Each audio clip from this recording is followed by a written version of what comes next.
لا إله إلا هو له الحمد في الأولى والآخرة. أحمده سبحانه أن أتم علينا صيامنا وبلغنا ختام شهرنا، وأشهد أن لا إله إلا الله وحده لا شريك له، وأشهد أن محمدًا عبده ورسوله، أتقى البرية وأزكاها، وأفضل من صام رمضان وقام ليلها، صلى الله وسلم عليه وعلى آله وأصحابه ومن تبعهم بإحسان إلى يوم الدين.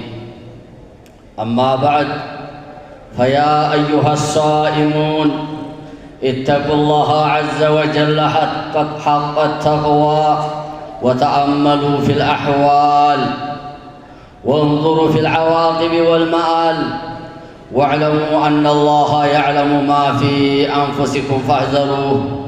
يا أيها الذين آمنوا اتقوا الله حق تقاته ولا تموتن إلا وأنتم مسلمون. بالأمس أقبل مشرق الميلاد، شهر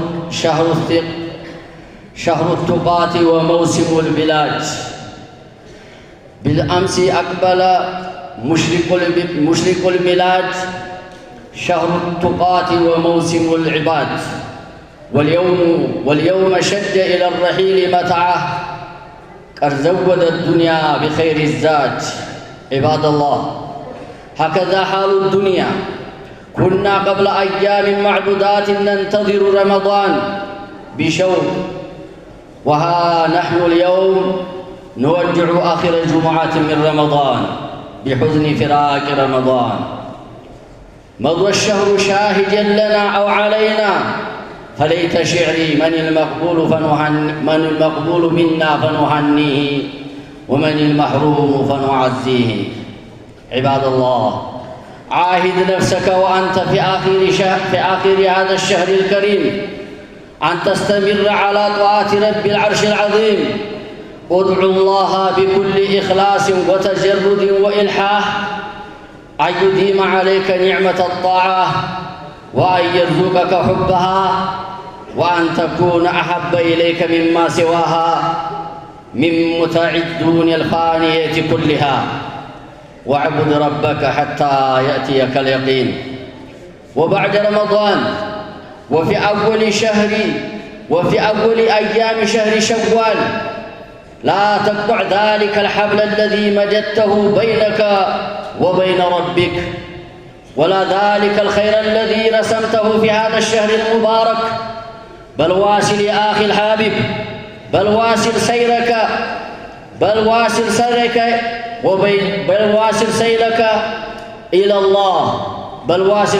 إلى الله، وبعدك من الشيطان. واستعذ بالله في ذلك، وضع نصب عينيك قول الله تعالى: والذين جاهدوا فينا لنهدينهم سبلنا وإن الله لمع المحسنين. استغل أخي الحبيب قوة الدعاء في الأوقات الفاضلة التي ستمر عليك فيما بقي من أيام هذا الشهر العظيمة. ادعو الله بإلحاح إلى أن يجعلك من عباده الصالحين المتقين المستقيمين. واستقم كما أمرت ومن تاب معك. علامة القبول استمرار العمل. كل ما عملته في هذا الشهر المبارك يوجد في غيره فواصل به. وشهر رمضان تدريب للعباد لعبادة رب العباد. دم يا عبد الله على قيام الليل، لأنه دأب الصالحين وصفة المتقين. ودم على صيام التطوع كصوم 6 من شوال، لأنه كصوم الدهر وتتميم للفرد. ودم على الصدقة والذكر وقراءة القرآن وغيرها من الأعمال، لتكون من عباد رب رمضان، لا من عباد رمضان. إذا ارتحل رمضان ويبقى رب رمضان. ومن كان يعبد رمضان فإن رمضان فقد فات، ومن كان يعبد الله فإن الله حي لا يموت.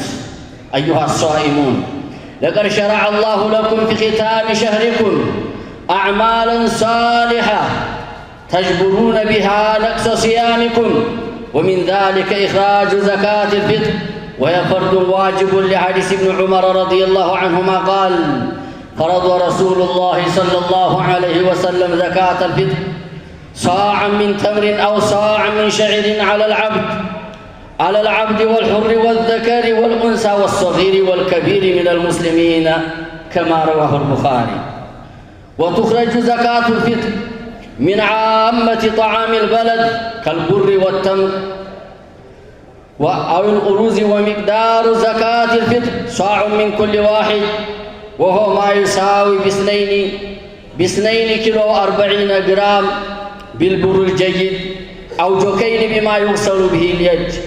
وإن أتمها إلى 3 كيلو فأمر حسن، فيجوز أن توزع على عدة مساكن أو تعطى لمسكين واحد. وجمهور أهل العلم على أنها لا تعطى إلا للمسلم، ويجوز إخراجها قبل العيد بيوم أو يومين، وأفضل وقت لإخراجها قبل الخروج لصلاة العيد، ولا يجوز تأخيرها عن صلاة العيد. ولا يجوز دفع القيمة بدل الطعام، لأنه خلاف المنصوص عليه. قال أبو داود رحمه الله: سئل أحمد وأنا أسمع يعطى دراهم، قال: أخاف أن لا يجزئه، خلاف سنة رسول الله صلى الله عليه وسلم. ولا يجوز إخراج الرديء في الزكاة، فالله طيب لا يقبل إلا طيبا، فأخرجها طيبة بها نفسكم، ولا تيمموا الخبيث منه تنفقون، ولستم بآخذه إلا أن تغمضوا فيه. أيها الصائمون، ومما شرع لكم في نهاية شهركم التكبير، ويبدأ من غروب الشمس ليلة العيد إلى أن يدخل الإمام لصلاة العيد. وصفة التكبير أن يقال: الله أكبر الله أكبر لا إله إلا الله، الله أكبر الله أكبر ولله الحمد. ومن صيغ التكبير أيضا أن يقال: الله أكبر الله أكبر الله أكبر كبيرا. فأحيوا هذه السنة، أحيا الله قلوبكم بالإيمان، ورزقنا وإياكم صدق الاتباع لسيد الأنام صلى الله عليه وسلم. عباد الله، جددوا الحمد لله على بلوغ تمام شهركم، واسألوه قبول الصيام والقيام، واستغفروا ربكم في ختام شهركم مما حصل من خلل وتقصير. قال الحسن البصري رحمه الله تعالى: أكثروا من الاستغفار فإنكم لا تدرون متى تنزل الرحمة. وقال لقمان لابنه: يا بني عود لسانك الاستغفار، فإن لله ساعة لا يرد فيه سائل. نسأل الله عز وجل أن يتقبل منا ومنكم الصيام والقيام، وأن يعيد علينا رمضان أعواما عديدة وأزمنة بديدة، ونحن في صحة وعافية. نفعني الله وإياكم بهذه كتابه واتباع سنة نبيه صلى الله عليه وسلم. أقول ما تسمعون، وأستغفر الله لي ولكم فاستغفروا إنه هو الغفور الرحيم.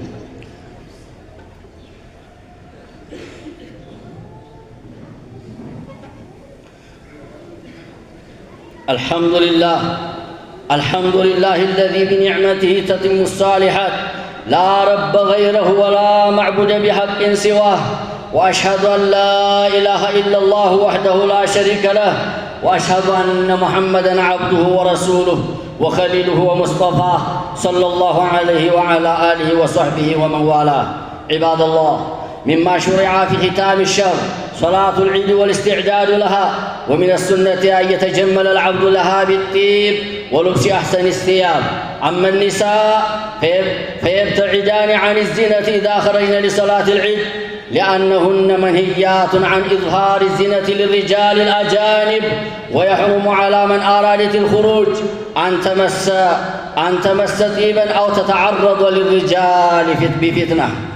ويستحب للعيد أن لا يخرج في عيد الفطر للصلاة حتى يأكل تمرات لما رواه البخاري عن أنس رضي الله تعالى عنه أن النبي صلى الله عليه وسلم كان لا يغدو يوم الفطر حتى يأكل تمرات.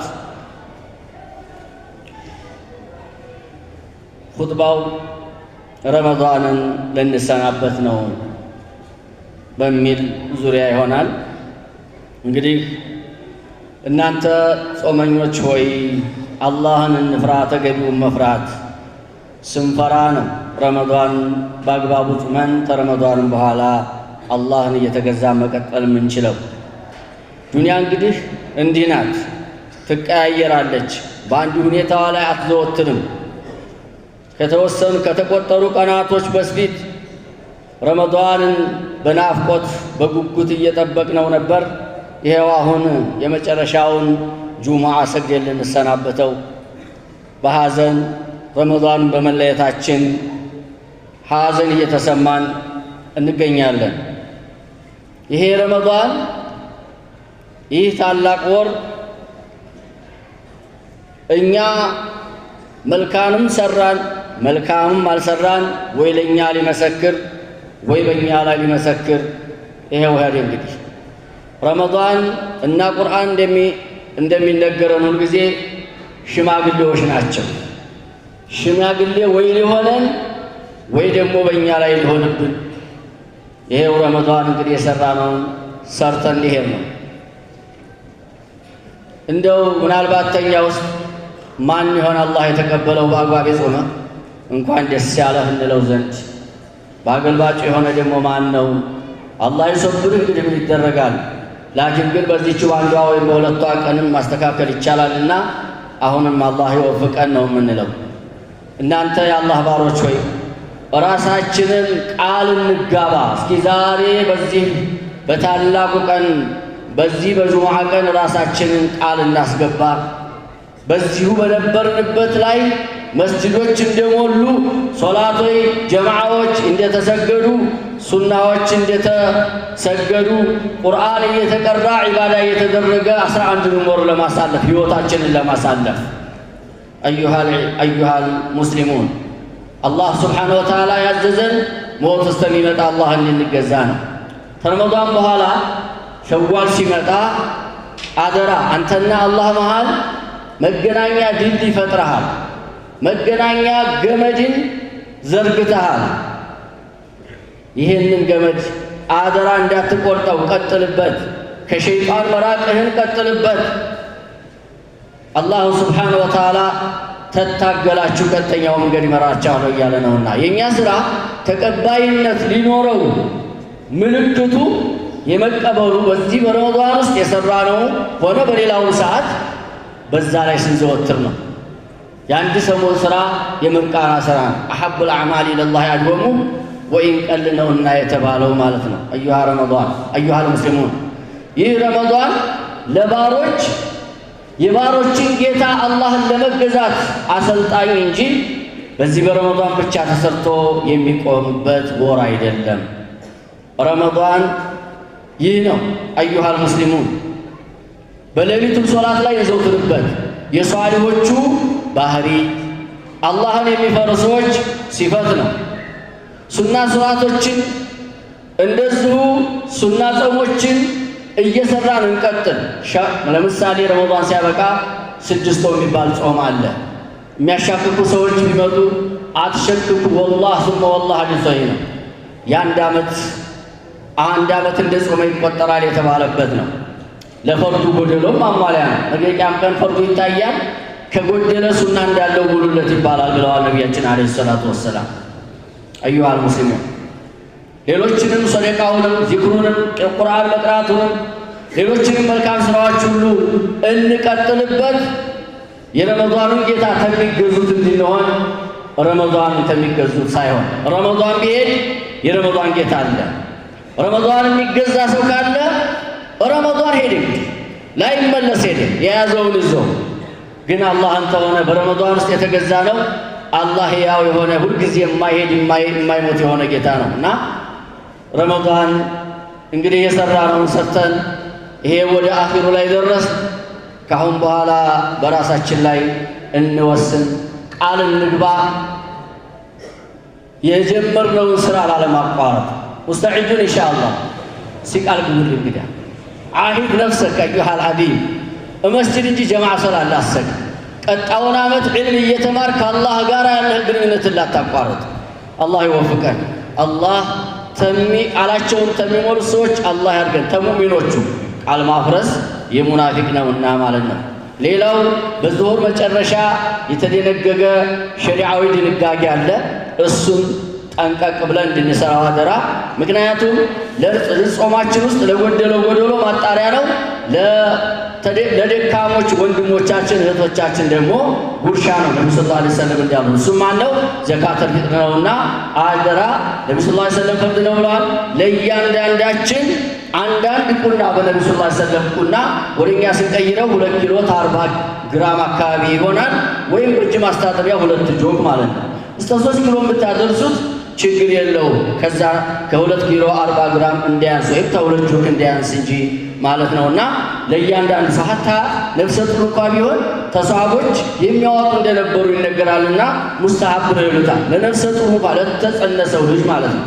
ስለዚህ ለራስህም ለሚስትህም ለልጆችህም ማውጣላቸው ካላቸው ከራሳቸው ማውጣት ይቻላል። ሚስት ገንዘብ ካላት ከሚስት ከራሷ ብታወጣ ትችላለህ። ልጅም ገንዘብ ካለው እንደዛው ማለት ነው። ዘካተል ፊጥር የሚወጣው በአካባቢው በአብዛኛው ከሚበላው ምግብ ነው የሚሆነው። ለምሳሌ በእኛ አካባቢ ጤፍ ይበዛል፣ ሩዝ ይበረክታል፣ ወይ ዱቄት ይበረክታል። ነጭ ዱቄት ማለት ነው። እንግዲህ ያው ተምር እንበላለን በረመዳን ነው። ያን ያህል ግን ተምር ለማውጣት አሁን ላቅም ላይ ይችላል። ገብስ አለ፣ ገብስ እንበላለን በሹርባ ብዙ ስለምንጠቀመው። እንደውም አንዳንድ ሀብታሞች ዛሬ እንጀራውንም ዳቦውን ሁሉንም አድርገውታል። በዛው አጋጣሚ ሚማ ሰሚዕቱ ሁሉ ምግባችን በማዳበሪያ ሲሰራ ገብስ ግን ማዳበሪያ አይቀበልም አሉ። ያጅ በጣም ጥሩ ምግብ ከሆኑ ለዓፊያ ዲዕዋ ማድረግ ስለሚያስፈልግ ጤና መጠበቂያ ነው ልንፈልግ ነው እና ይበላል። ከሱ ማውጣት እንደውም በነብዩ ሰለላሁ ዐለይሂ ወሰለም ጊዜ ሲወጣ የነበረውን ማውጣት ይበልጣል ይላሉ። በነብዩ ጊዜ ሰለላሁ ዐለይሂ ወሰለም ሲወጣ ከነበረው የምግብ አይነት አንዱ ማነው? ገብስ ነው እና ገብስ ይወደዳል ማለት ነው።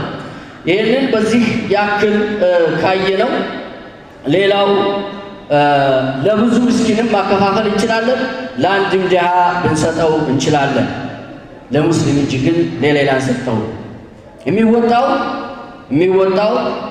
ዒዱ ከመሆኑ ቀደም ብሎ 2 ቀን ይጀምራል። ዛሬ 29 ከሆነ ዛሬ ጀምሮ ማለት ነው፣ ወይ ነገ ጀምሮ ማለት ነው። ያው 3 ቀን የምትልም ያው ቁረዳ ሐዲስ የምታመለክት ትኖራለች። 3 ቀን የሚቀደም ችግር አይኖረውም። ላኪን ግን ተዒድ መውጫችን እንዳያልፍ አደራ። ተዒድ የሚበልጠው ተፈጅር ጀምሮ እስከ በላጭ አፍዶሉ እስከ ሰላተል ዒድ እስከምንወጣ ድረስ ነው። ላኪን ሰላተል ዒድ ከወጣን ነብዩ ሰለላሁ ዐለይሂ ወሰለም ዘካተል ፊጥር ይቀርና ሶደቀቱ ምን ሶደቃት ይሆናል ነው ያሉት። ጅምሁር ዑለማ ቀዷ ያውጣው ቢሉም ማለት ነው። ናውጣቱ አይገፋም ማናቸው ሶደቃ ስለሚሆንለት ለዛ ለዋጅቡ መለቀቅ ተሆነ ግን ተውበት ያስፈልገዋል ማለት ነውና ይህ ሌላው ደግሞ ይሄ ቂማ ማውጣት በሚባል ነገር እንግዲህ ምንም ማድረግ አንችልም። በተለይ ለሰጩ እንደሚመቸው እናውቃለን። ለተሰጩ እንኳን ለጫት ያወጣዋል፣ ለሌላ ላልሆነ ነገር ያወጣዋል። ለተሰጩ እንኳን የሚጠቅመው እሱ ነው። እናንተ እንኳን የሚጠቅመው ብሩ ነው ትሉኝ ይሆናል። ምክንያቱም የፈለገውን ይገዛልና የምትሉት ዒለት አለና ነው። ይሄ ሁሉ ዒለት ነው። ይሄ ሁሉ ረእይ ነው። በነብዩ ሰለላሁ ዐለይሂ ወሰለም ጊዜ ብር ነበረ፣ ሐቂቃ ድርሃም ነበር፣ ወርቅ ነበር።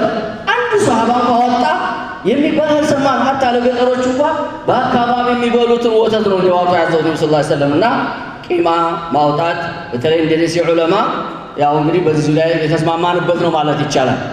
የዞኑም የክፍለ ከተማ ዑለሞችም ተሰብስቦ የጸደቀ ነገር ነውና ስለዚህ ቂማ ባናወጣ የሚበላውን ምግብ ብናወጣ ለድሆችም ለምግብ እንጂ ለሌላ እንዳይውል ስለሚያደርግ ላልሆነ ነገር እንዲያወጡት ያደርጋል።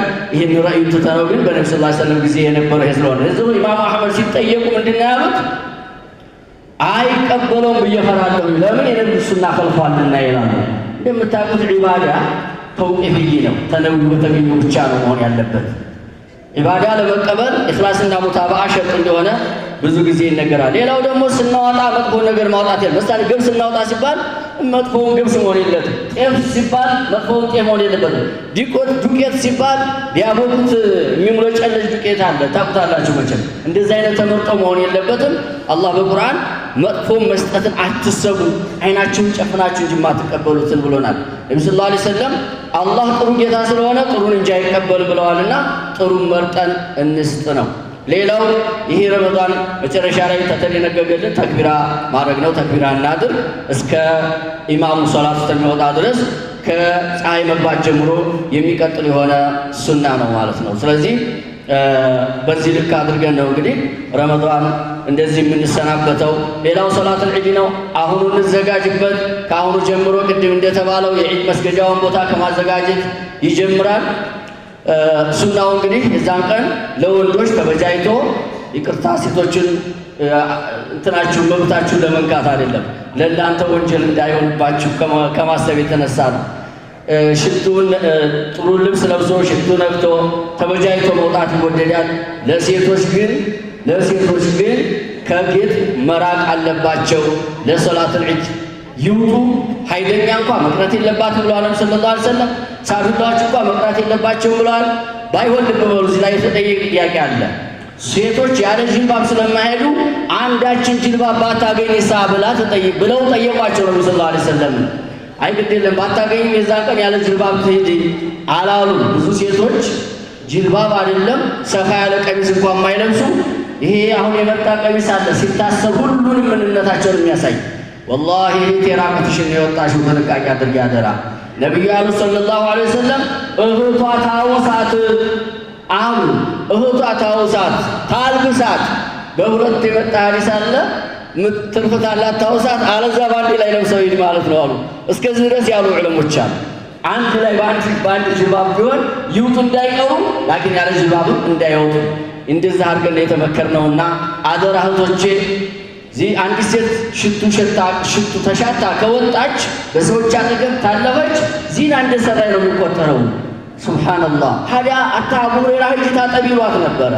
ሽቱ ያየች የሸተታት ሴት በመንገድ ላይ ስታልፍ ታገኙ ሂጂና ታጠቢ ይሉ እንደነበረ ነው የተነገረውና ስለዚህ ሴቶች አደቡን ጠብቃችሁ ውጡ፣ ግዴላችሁ እንድትጠቀሙ። ምክንያቱም ይሄ ዒድ የሚባለው ነገር ነብዩ ሰለላሁ ዐለይሂ ወሰለም እንዲያሉት በረካ አለው እና በረካውን ልትካፈሊ ነው። ሀታ ሀይደኛ ሆነሽ እንኳን እንጂ የተባለው ዱዓውን፣ ደዕዋውን፣ ተክቢራውን ለመካፈል ነውና የዛን ቀን በረካ በወንጀል አይገኝም፣ በኸይር ነው የሚገኘው ነው። አዩሃል አሂባ ረመዳን አፍጥረን ስለሆነ ዒድ የምንወጣው ማፍጠሩ ይወደዳል። ዝም ብለን መሄድ የለብንም። በተምር ቢሆን ይወደዳል። እንግዲህ ያገኘነውን ገንፎውን ቢሆን ዋጥ ዋጥ አድርገን መሄዳችን ያው ተወዳጅ ነው በሀገራችን በምንወደው ማለት ነው። ጀዛኩሙላሁ ኸይር ባረከላሁ ፊኩም። هذا صلوا وسلموا على من أمركم الله بالصلاة والسلام عليه فقال عز من قائل إن الله وملائكته يصلون على النبي يا أيها الذين آمنوا صلوا عليه وسلموا تسليما اللهم صل على محمد وعلى آل محمد كما صليت على إبراهيم وعلى آل إبراهيم إنك حميد مجيد وبارك على محمد وعلى آل محمد كما باركت على إبراهيم وعلى آل إبراهيم إنك حميد مجيد